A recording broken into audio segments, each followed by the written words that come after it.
What if love is more than just a feeling? What if it's a universal force shaping how we understand ourselves, our community, and the world? Welcome to the Philosophy of Love, where we break down the science behind love, how it influences our minds, our behaviors, and the way we connect with humanity. Join us as we explore the psychology of love as a driving force for empathy, growth, and understanding. You're watching the Philosophy of Love podcast with Juan Lee and Dr. James Brockington.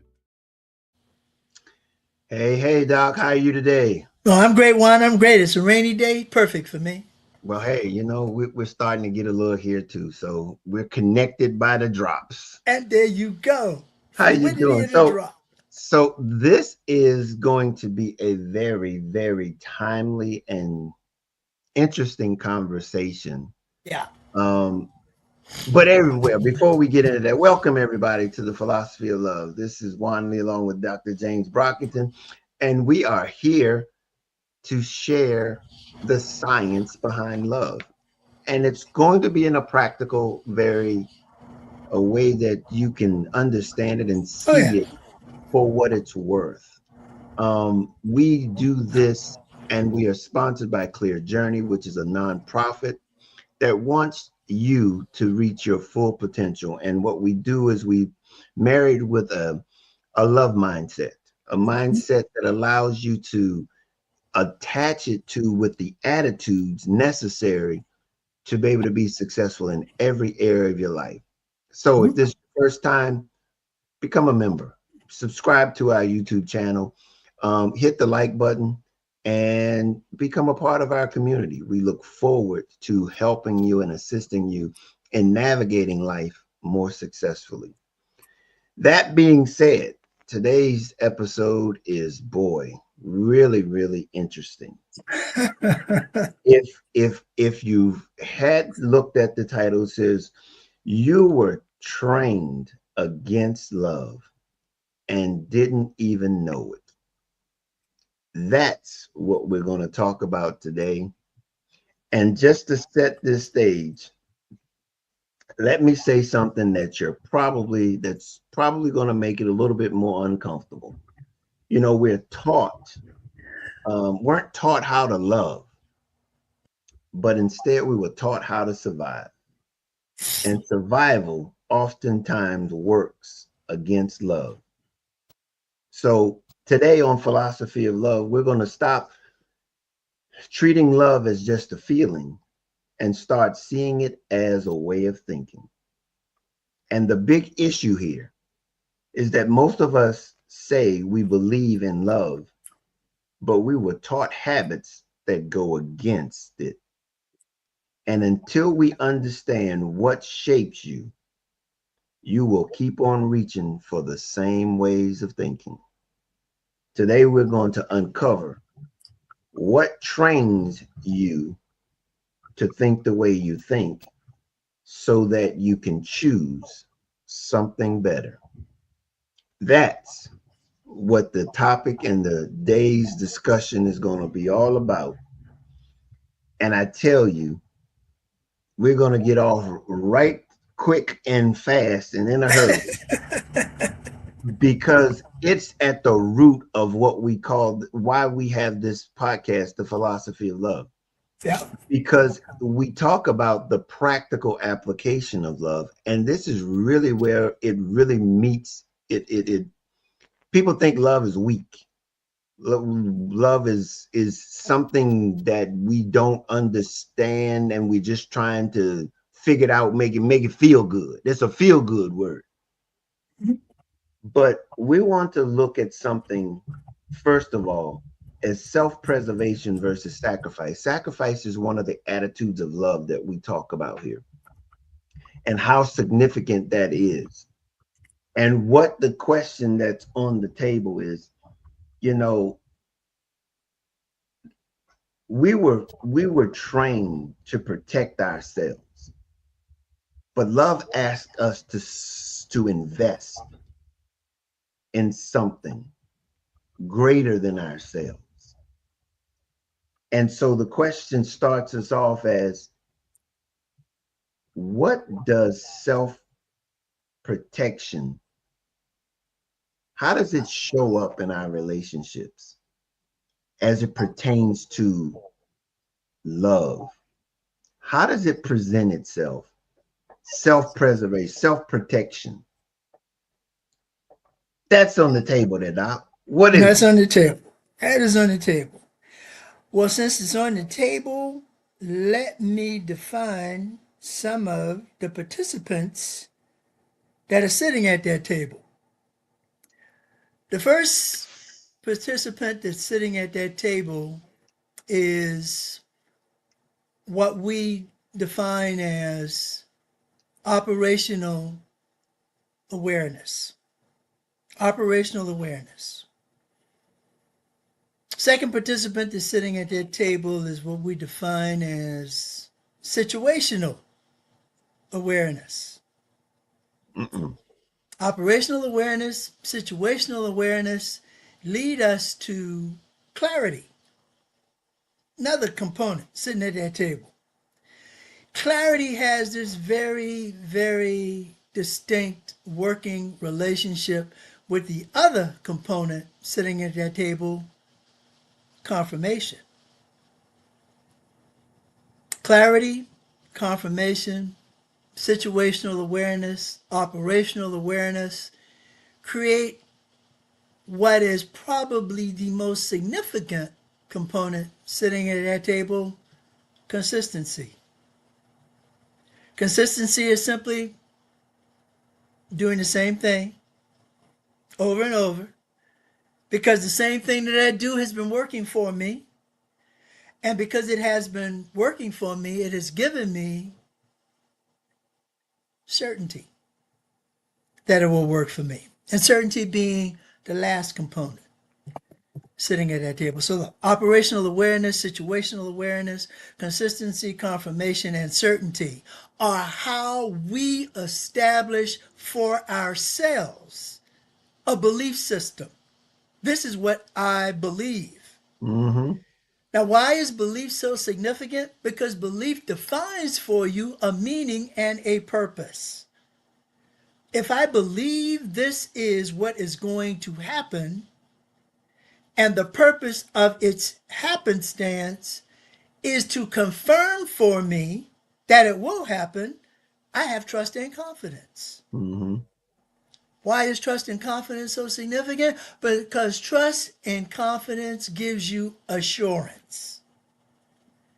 There's a song that is sometimes expressed on Sundays in services called Blessed Assurance.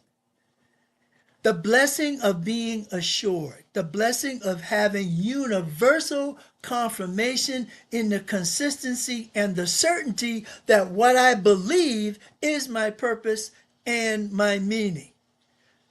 When we talk about the philosophy of love, what we are talking about is that belief in a purpose and a meaning. And let's break that purpose and meaning down by its acknowledgement of what love really is. Love is a living, organic, and vibrant emotion.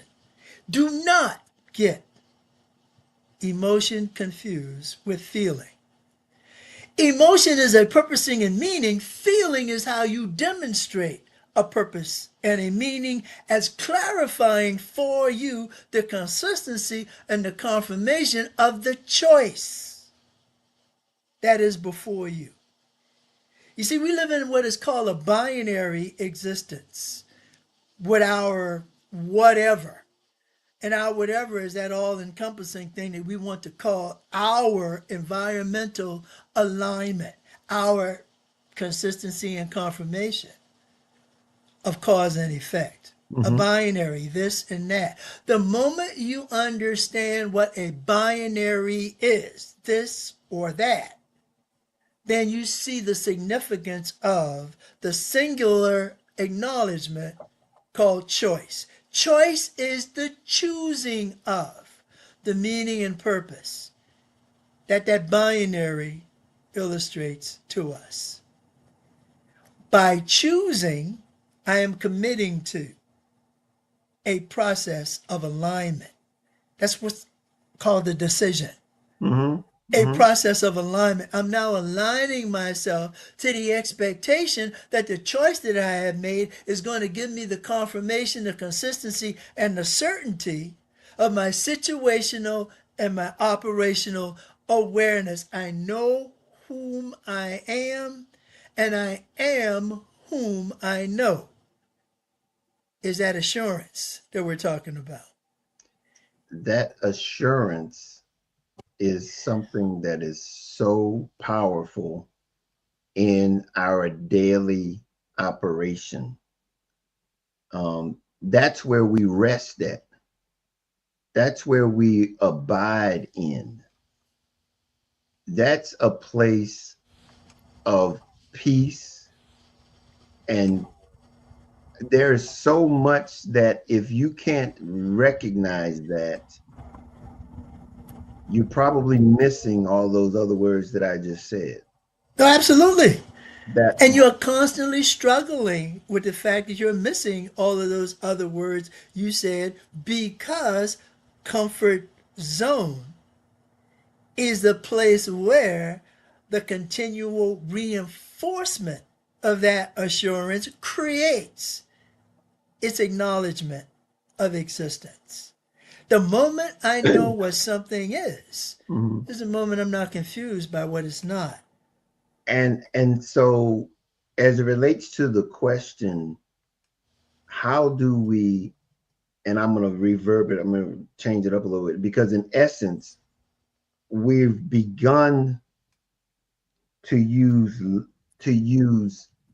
we've been taught to sabotage what love really is based on what we have already learned concerning, and it's really, I take that back, it's not what we have learned, it's what we do not know about what love really is. So we are really being influenced by, here comes the word, by ignorance in this scenario, because we think and we've been taught to think that self-preservation is going to lead me to a place that is unattainable. They can't attain it from there. You cannot have an assurance by being self-preservation. You can't get to assurance with self-preservation. There's too many different variables that are outside of your control to be able to possess that assurance. Because love is an emotion.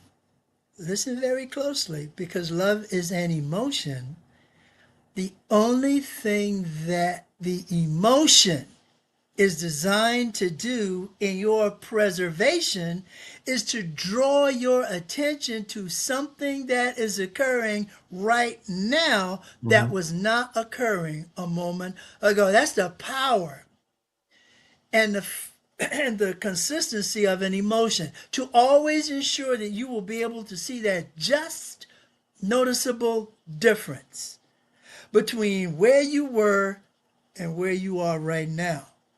And then get to the point of being able to draw from that all of the back end stuff that can reinforce that moment. And what motivates you to do that is what is feeling. Mm-hmm. Mm-hmm. That is what motivates you to do. And the largest of it, your feeling becomes your assurance that you can understand, accept, and acknowledge that just noticeable difference. Because that's what ultimately motivates you to adapt, adjust, and achieve whatever it is We you seek. That's the we binary of it, we this or that. we cannot understate that statement, a phrase that you keep making about the moment. and being able to determine the noticeable difference. How do we gain the value of that just noticeable difference? And how subtle it could be, or it is, that impacts that feeling and that action that would incur as a result of it. You gain it by first understanding in your thinking. Understanding and thinking means conditions and limitations, because Mm, that's how you define something, by its conditions and its limitations. mm, And the moment you have defined by condition and limitation, you have established what of the six fundamental questions: who, what, when, where, why, and how. Of the six fundamental questions, you begin the train of acknowledgement of the two most significant: why and how. Why is this happening?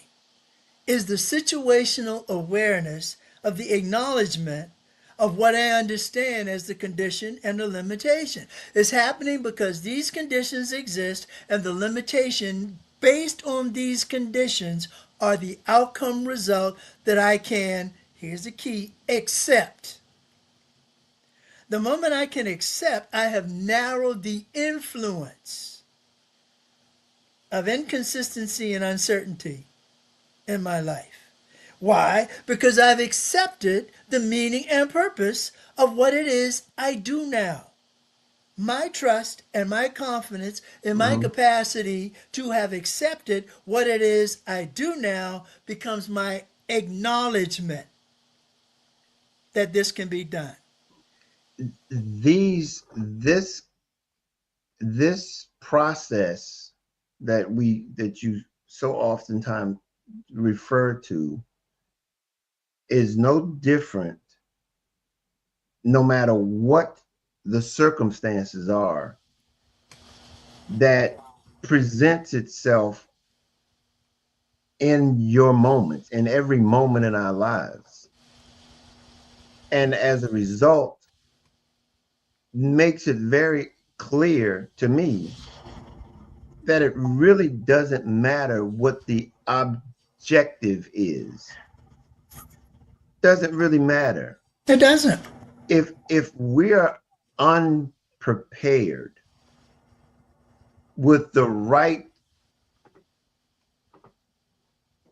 understanding, we are going to hold on to whatever that understanding is as it presents itself up against anything, especially love.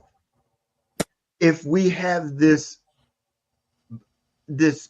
battle within ourselves that we're unaware of, that's contrary to the benefits of love that persists, that presents itself, we are very much so, for old lag where you're lost in the sauce.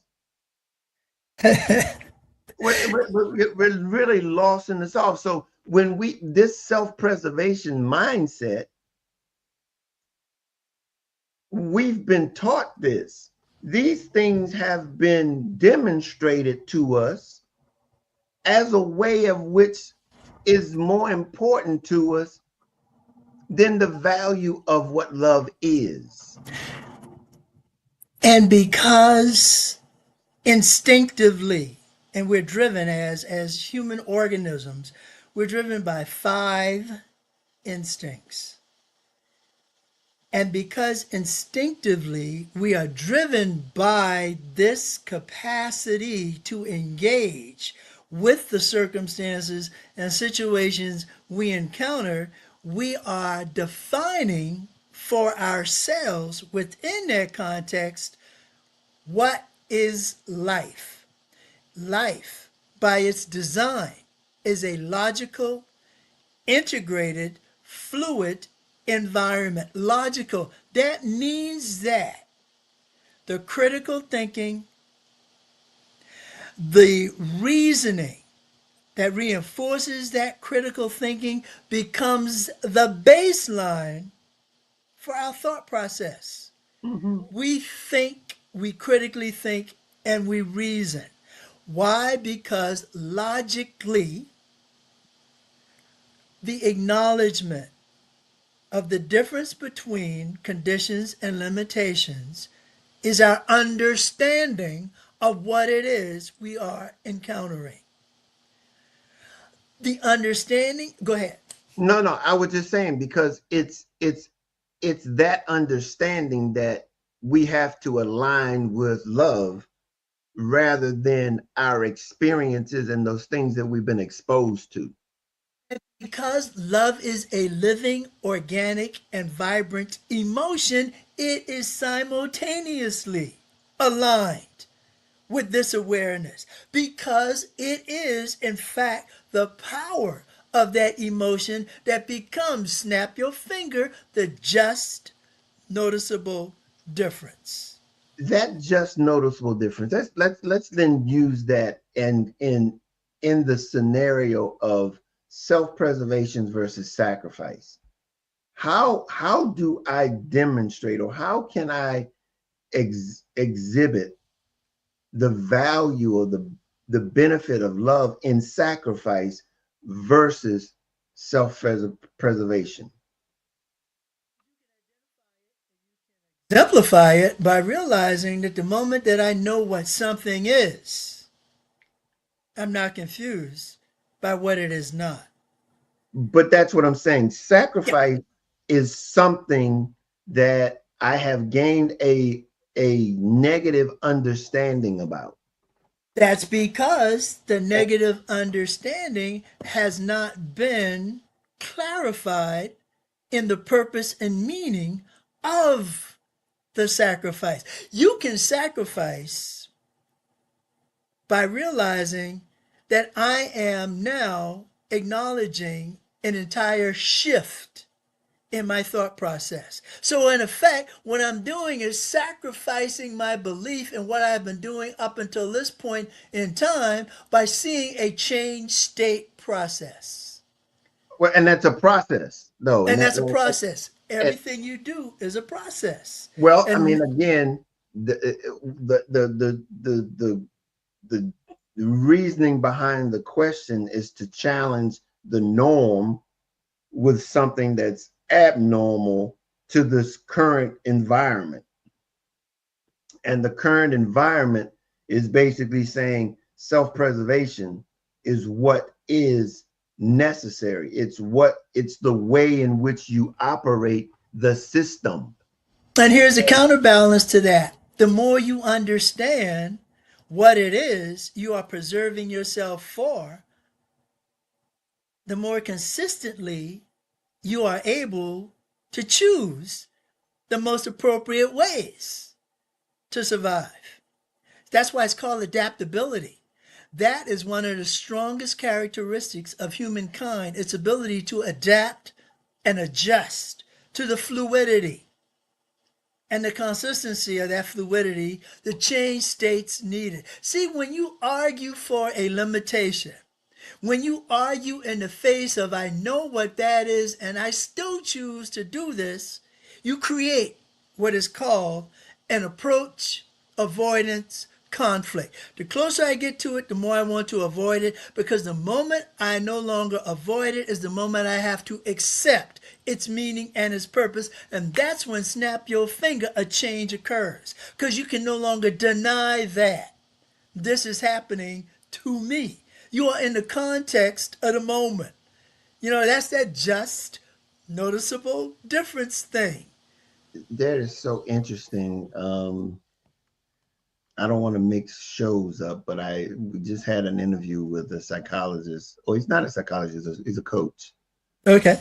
and we were talking about why isn't it that people have to get to they gotta hit the bottom. And I think you just explained the fact as to why people have to get to Oh, the just bottom. come in. I'm in the middle of a recording. Just come in. Um, and so that's really basically what it's all about, is that we really cannot understand that the closer we get to something, time is going to cause us to confront it. And let me, as you say that, let me reverse engineer how you put two components together.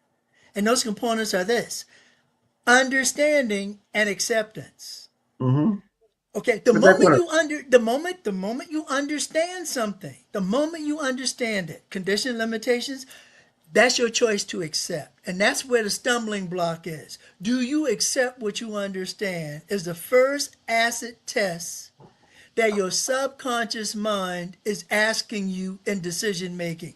Do you understand and accept what you have operationally defined as the difference between this and that? Because that is that in context moment. That is, in fact, what the awareness of your situation defines for you. See, up Mhm. until a moment ago, this is what I was doing, and then I suddenly realized being the epiphany, you've seen the light bulb go off over your head. And the epiphany of the moment, I now realized that what I was doing was, and here's the bottom line, not as effective as it could have been or should have been. Do Well, I make the change or not? isn't that objective? Isn't that to a degree object? It's subjective. Subjective until you, by virtue of acceptance of its conditions and limitations, can do the third thing that's involved in this process of thinking: acknowledge. I can acknowledge what that difference is.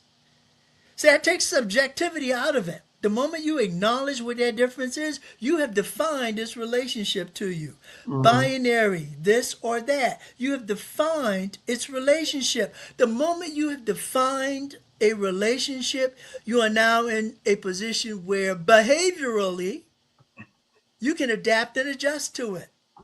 And by adapting and adjusting to it, you can, here's the clincher, achieve whatever it is you want from that relationship. And why is it important that you are achieving what it is you want from that relationship? Because you have this third instinct that's called emotional gratification.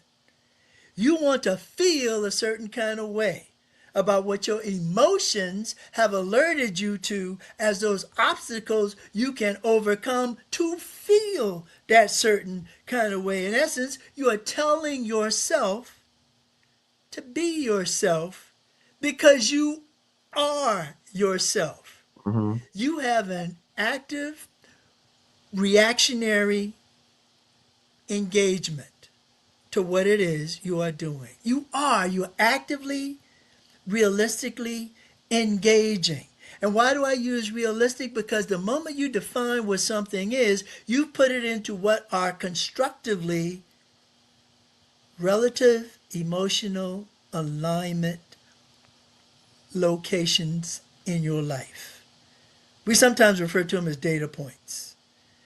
We sometimes say, okay, the last time I was here, this is what I did.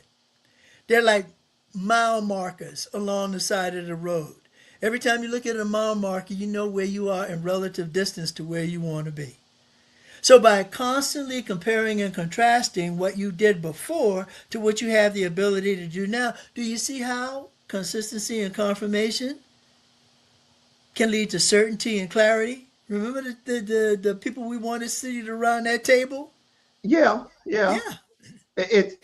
It's understanding the benefits that we've associated with particular mindsets. And therein lies the challenge that we're having with this confrontation here, is that how do we get the point through all of that to see the value of sacrifice above the value of self-preservation, because that's at the root of this this Yeah, this conversation. conflict. This conflict and this Yeah, conversation. You know, you yeah. It's you're it's it's not having the right, the clarity to see the value in what love provides versus what self-preservation provides. well, and here's where when you get to that stage where you are actively, and it's called the developmental process. You know, I'm gonna put the big bow on everything you have said because that's what it is, the developmental process. You know, this is where from the age of zero, conception, to roughly the age of 12, no later than 13, but roughly the age of 12, an individual internalizes his or her core, their central orientation to realistic experiences slash emotions, perception of whom they are, why and how they organize their thoughts, they they orientate themselves to those thoughts, and they operationalize those thoughts, making them now mindful of their meaning and purpose. By the time you reach that construct, and it's a building block, that's why we call it a construct. You are building yourself. Your core has now given you, in this progressive movement, your core values, your core principles, your core beliefs, and it is a composite of those values, principles, and beliefs that your core decision making process, problem solving, assessment, and analysis process becomes internalized. So, this is where you now are in a better position to clearly see the difference between an emotion, which draws you to the difference between this and that, to a feeling which internalizes for you as your core the values, the principles, the beliefs, and the decision making necessary to regulate your responses to the events you are encountering. See, this is how Though, your decision making takes place. yeah, yeah, but we're again, let's be honest. Many of us aren't there, And and many of us, we're motivated by self-preservation. and that's and why we're and talking about the philosophy of love. The right. motivation that you talk about as the motivation that you talk about is self preservation is really your first instinct, survival. Well, yeah, yeah, and that's exactly what Period. he's talking about. But that first instinct is, and this is where the rubber meets the road. If in our environment we are being taught and being promoting self-preservation above and beyond what the value of sacrifice is, therefore comes the confrontation.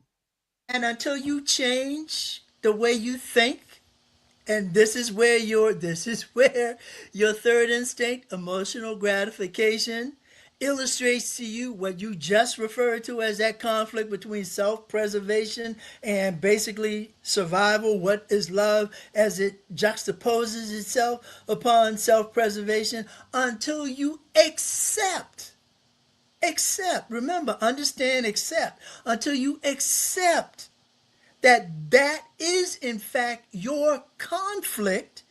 You have not operationally defined what your struggle is. Sometimes you need somebody to pull you out of this struggle between acknowledgement and acceptance of what you acknowledge so you can see what purposing and meaning are.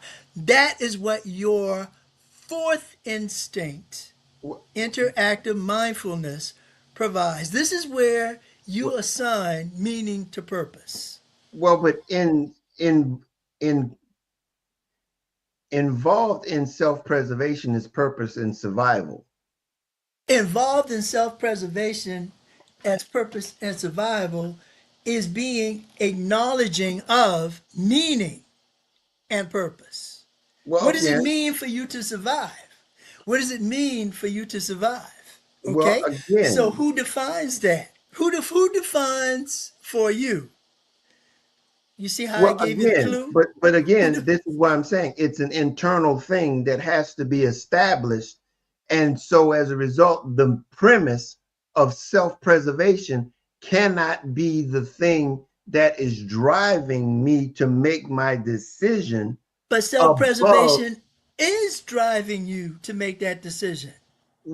Well, Self preservation is driving you to make that decision because fundamentally you are seeing that there is something occurring in my life that I'm not comfortable with. I'll express it that way. There's something going on here that I don't quote unquote understand. It's about 90% of the time that we spend in a therapeutic session with someone getting them to describe for us what is it about your life that has brought you to this seat? Well, tell me in your own words what it is. And this is how we can clarify what their understanding of what their core is: principles, values, decision making. What is your core? that value though is what we're trying to expound upon, because But you when you can't expand on the value until you've defined its component parts. well, let me ask you this question then. Okay. When we say self-preservation and we define self-preservation for ourselves Mm-hmm. and we proceed to demonstrate that understanding, and it works contrary to what love speaks of, So and that's sacrifice, and that's sacrifice. you've just created and reinforced in the creation of that scenario what fundamentally is the argument point in all of this. And that fundamental argument point in this is there is a distinct difference between an emotion Open and and a a feeling. feeling. Until you understand and accept that there is that distinct difference, you won't be able to acknowledge it because you're constantly mired down in the struggle for acceptance. Okay, but then So so you got to you're break it all the basically way saying, down. so basically what you're, and let me, if I'm hearing you correctly, Okay? at what, and I guess let me ask you, at what point in that process that I talk about did that miss, I did not acknowledge purpose, or I did not understand purpose? You did not accept that there is a distinct difference between emotion and feeling. You still argue for the emotion being the feeling. The emotion is not the feeling, and the feeling is not the emotion. Absolutely, I get Okay? what you're saying, I hear what you're saying. But do you accept it? Yeah. Okay, Yeah. now if you accept it, Here's what I'm saying is, in that process of accepting that, mm-hmm, are you saying then that by accepting that, I cannot, by any sense of the word, use the example that we started with, self-preservation versus selfishness, I mean versus sacrifice? They I'm don't gonna exist. That dichotomy doesn't exist. and I'm gonna tell you how you use it because remember what core means.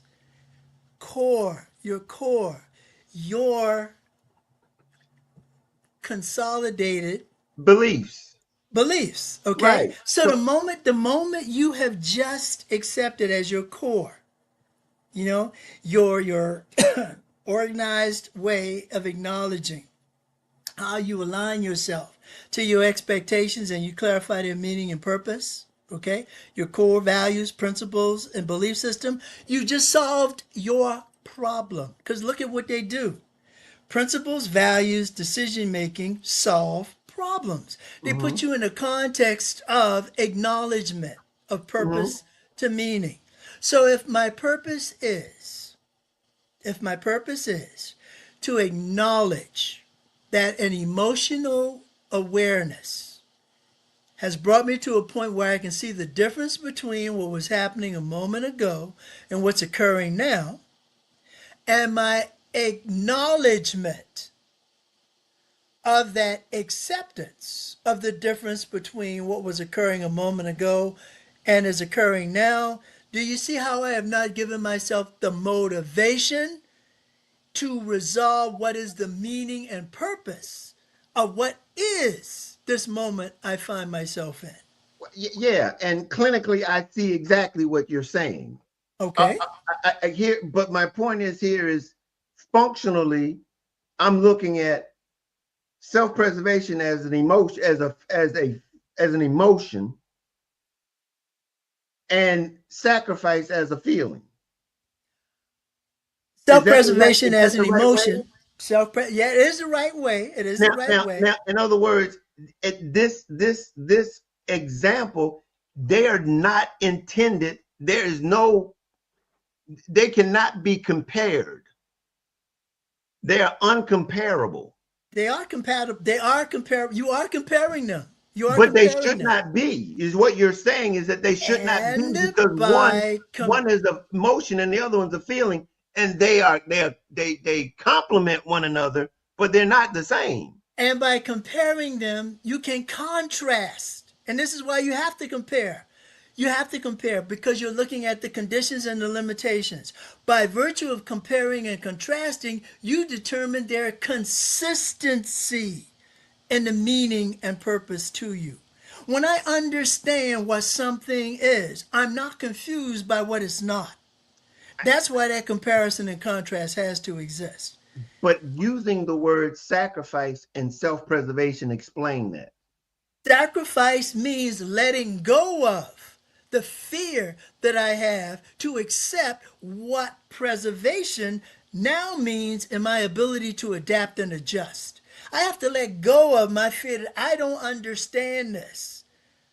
I have to let go of that because I do understand it. And the moment I understand it is I have minimized the influence that my quote unquote lack of awareness has on my decision making. When I'm aware of everything that's involved, Get you. okay, when I'm aware of everything that's involved in my environmental circumstance, I know precisely what it is I have the ability to adapt, adjust, and achieve in my life. Why is that significant? Because that aligns itself to my understanding, my acceptance, and my acknowledgement. I feed off of this intellectualized counterbalance between fear and confidence. By definition, fear is the strongest of emotions we have because fear defines for you with specificity what it is in your environment you have to overcome.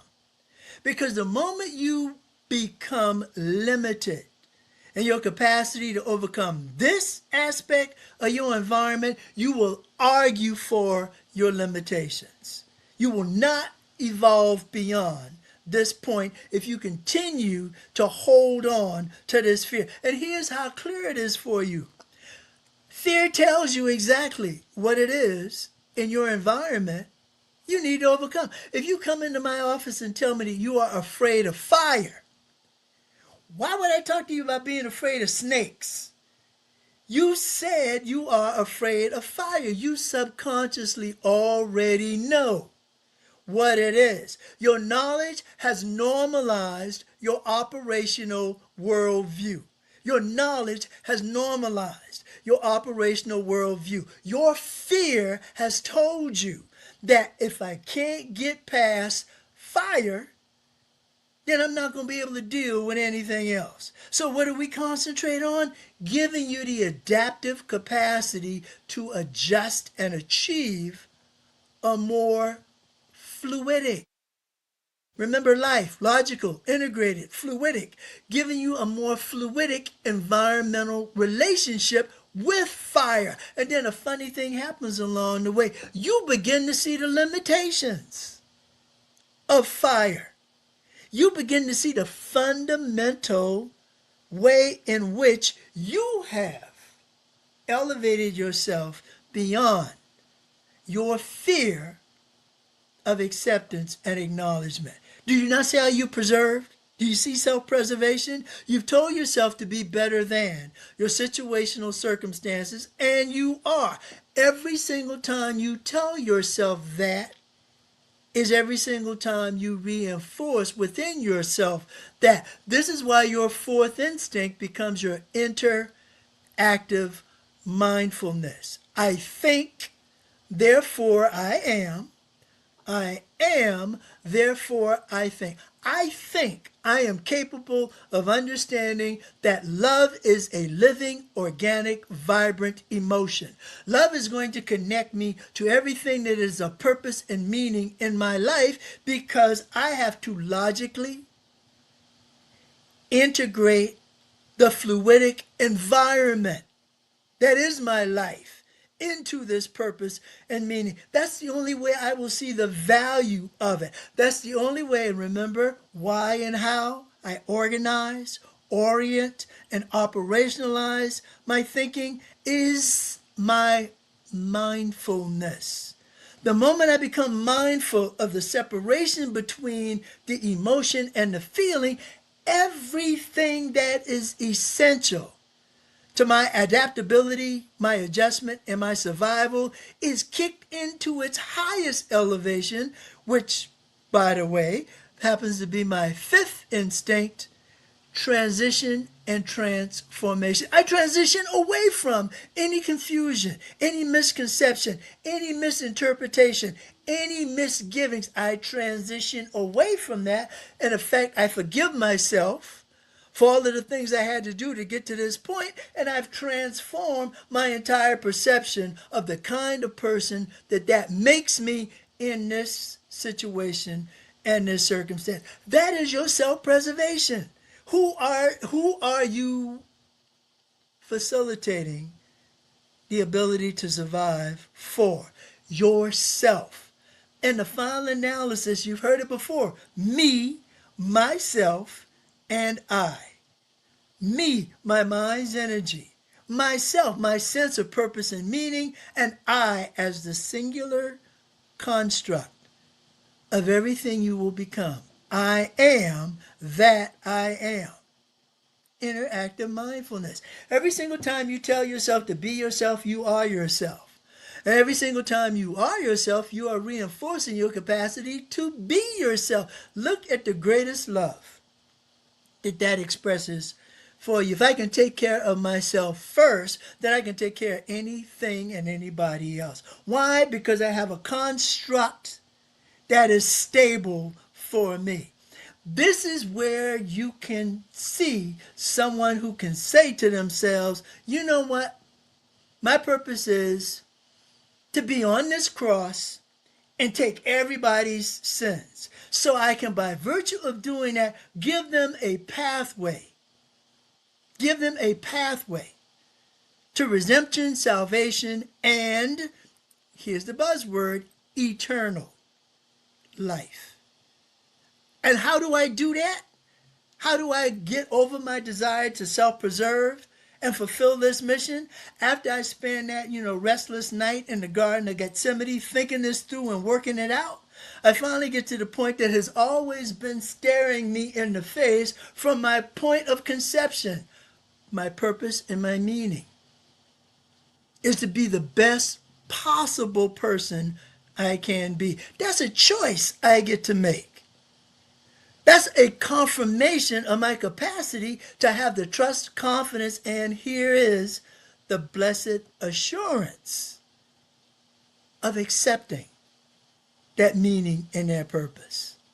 That's what love is supposed to give you. That is that living, organic, and vibrance that triggers that emotional alert that says something is happening to you in this moment that is different from what was occurring before. Let's understand what's happening in this moment. Let's know. Let's let our knowledge normalize the operational world that is the environment you are engaging in. Because here's the thing, if you know what something is, you're not confused by what it's not. If I know the difference between a telephone and an ink pen, if I want to place a call, I'm not going to grab my ink pen. Mhm. And I'm not going to try to write with my telephone. The functionality of the confidence and trust in your, and here's the buzzword when we talk about human decision making, judgment. Your judgment Mhm. facilitates your trust and confidence to judge. When I believe I can make this choice and by virtue of make this choice, live this decision that comes out of it, then I have fulfilled the delicate balance between the act and the responsibility. See, that's the sacrifice that we make. We I, let I, go of being ignorant of that. I think the clarity that you have shared as it relates to meaning and purpose is where I really um, resonate with what you've said today. Um, an emotion Mm-hmm. and a feeling. That's something that is continually being able to enlighten as we continue to bite on this. Mm-hmm. And so for the audience to really understand, it's not something you're going to pick up today or tomorrow. Nope. It's going to be something that you're going to have to be willing to engage with this conversation, Yeah. and really begin to see alternatives that you otherwise probably would not have seen or have not yet seen, but with the desire, curiosity, Mm-hmm. see Yep. something differently. What Uh, we what we sometimes refer to it as when we talk about it from a therapeutic perspective, mhm. because that's what it is. It's actually therapizing an individual's capacity to do two very important things: see themselves in order to be themselves, and by being themselves, see themselves. This is how Be Better exists. Your attitudes become your beliefs and they clarify. What do they clarify? The actions and the behaviors that you become compliant with. The Absolutely. ABCs of it, you know? Your attitudes, Absolutely. your beliefs, your choices, the activating events, the behaviors, and the consequences are all laid out for you. And when you make it that basic, and this is why what you're attempting to do, and you did attempt to do very successfully, I might say, in your book, Love Made Simple, what you're trying to do is create a mindset that is facilitated by those pillars of Hmm. awareness. And when you set your mind to that, you have just said, this is my meaning, that is my purpose. Hmm. And with that, I'm going to just show what you just said. This is my book, Love Made Simple: The Guide to Inner Peace, Contentment and Success, is what the doctor just shared with you. And if you'd like to pick up a copy of it, because we're coming to an end of the show tonight, You by all means, it's on Audible, it's on Amazon. You can pick up a copy to support us. It would really help us in continuing our pursuit of knowledge and sharing it with those that have need of it. So by all means, you can learn more about it by going over to clearjourney.org to learn more about it. Also, with one other thing we want to share with you before we go, and that is that we have this book, and it is free. If you go over and we look at it as the Budgeting Made Easy, the guide to taking charge of your money. We believe that it's very important that we have a very good handle on our money if we're wanting to navigate this thing called life. So go over there. It's free. Go over to the website. You can pick it up. It's free. Just all you have to do is ask for it. It's an ebook. We will send it right to you. All you have to do is ask for it there. It's under our resources. It's called Budgeting Made Easy. All righty. So that's, again, some of the things that we have over there. By all means, go over the Clear Journey and look around and see all the different things that we have on there. We have tips and things that can help you in finances and relationships and health and wellness and overall self-improvement. And we all talk about it from an attitude perspective, a mindset. That's going to precipitate your actions that are going to then get you desired outcomes that you're looking for in life, and so that you can be your very best in this journey. Doc, you want to close it? Wow. You have something Yeah. but we're You gonna just said everything I was going to say. Wow. you had to throw it up there for me, so I figured I would close it off on that. You threw it up there, so hey. And again, it's what we're trying to do is to make this clear, make it simple. But yes, it is going to take some time of digesting. So don't look at this as a one shop, or you heard the show and everything, you got it. No. You've just scratched the surface, and just hang out with us. Come back, spend time with us. And gradually those aha moments will be occurring, and life begins to pivot. Oh yeah. Begins to change. And that's what we want to be able to do, is to help you make that adjustment that really allows you to be your very best self. And anytime you have a question about something that you've heard in our discussion, or for that matter, have read in the ebooks that are provided, all you got to do is send us a note. Yep.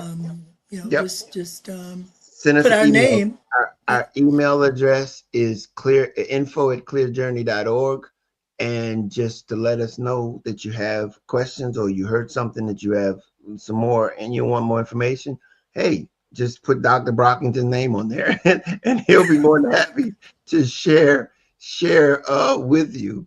All righty. So until next time, Doc, are you okay? We're going to close it out. Good.